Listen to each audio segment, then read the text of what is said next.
আসসালামু আলাইকুম। চলে আসলাম ফ্যামিলি কিচেন থেকে একটা বিকেলে নাস্তা রেসিপি নিয়ে। এখানে আমি আজকে বানিয়ে দেখাবো কাঠি সাসলি পটেটো এবং বিফ দিয়ে।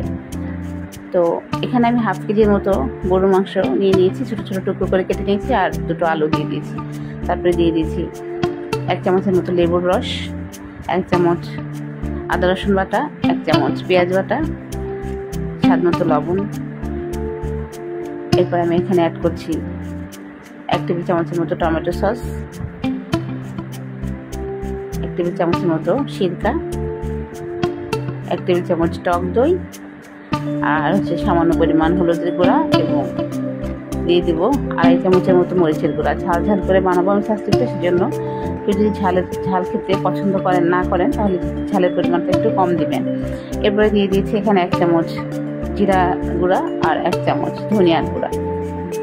তারপর দিয়ে দেবো এখানে আমি 1 চামচ গরম মশলা গুঁড়া আর কাবাব মশলা দেবো এখানে টেস্টটা বাড়ানোর জন্য। বাজারে যে কাবাব মশলাগুলো কিনতে পাওয়া যায় সেখান থেকে 1 চামচ কাবাব মশলা দিয়ে দিয়েছি, আর 1 চামচ তেল দিয়ে আমি এই আলু এবং মাংসটা খুব ভালো মতো মাখিয়ে নিব হাত দিয়ে। মাখানো হয়ে গেছে, এটা আমি আসলে রেস্টে রেখে দেবো 1 ঘন্টার জন্য। 1 ঘন্টা পরে আমি ফিরে আসছি।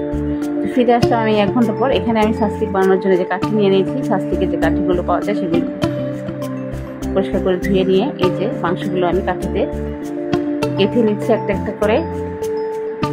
এভাবে মাংস এবং আলুগুলো আমি প্রত্যেকটা কাঠির ভিতরে গেঁথে নিব সাসলিক বানানোর জন্য।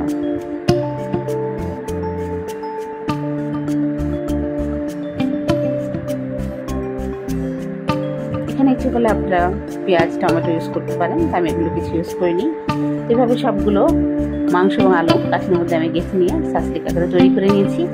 তো হয়ে গেছে আমার তৈরি করা। এখন এগুলো আমি ভাজতে চলে যাব। চুলায় আমি একটা প্যান বসিয়ে তাতে তেল দিয়ে দিয়েছিলাম। তেলটা গরম হয়ে যাওয়ার পরে আমি চুলা গাছটা কমিয়ে দিয়ে এই সাসলিকগুলো উল্টে পাল্টে ভেজে নেব। অনেকে এক আপু আমার পেজে কমেন্ট করেছে যে আমি একটা নোংরা তাওয়া ইউজ করেছি। আসলে এটা নোংরা না আপু, এটা রান্না করতে করতে দেখা যায় মশলাগুলো চারপাশে ছড়িয়ে যায়, তখন এরকম দেখা যায়। এটা আমার খুব দরকারি একটা আসবাবপত্র, যাই বলেন না কেন, এটা আমার খুব দরকারি একটা ফ্রাই প্যান, আমার খুব পছন্দের একটা ফ্রাই প্যান। কারণ এটাতে আমি কোনো কিছু ভাজলে সেটা আসলে লেগে যায় না, খুব সুন্দরভাবে স্মুথলি উঠে আসে। যাই হোক, আপনাকে বলার জন্য অনেক ধন্যবাদ। তো এখানে আমার সাসলিকগুলো ভাজা হয়ে গেছে, উল্টে পাল্টে আমি ভালো করে ভেজে নিয়েছি। হয়ে গেল আমার মজার সাসলিক। যদি আপনাদের ভালো লাগে তাহলে আপনারা ভিডিওতে একটা লাইক দিবেন, শেয়ার দিবেন, আর আপনারা যে যেখানে আছেন ভালো থাকবেন, সুস্থ থাকবেন। আল্লাহ হাফিজ। আসসালামু আলাইকুম।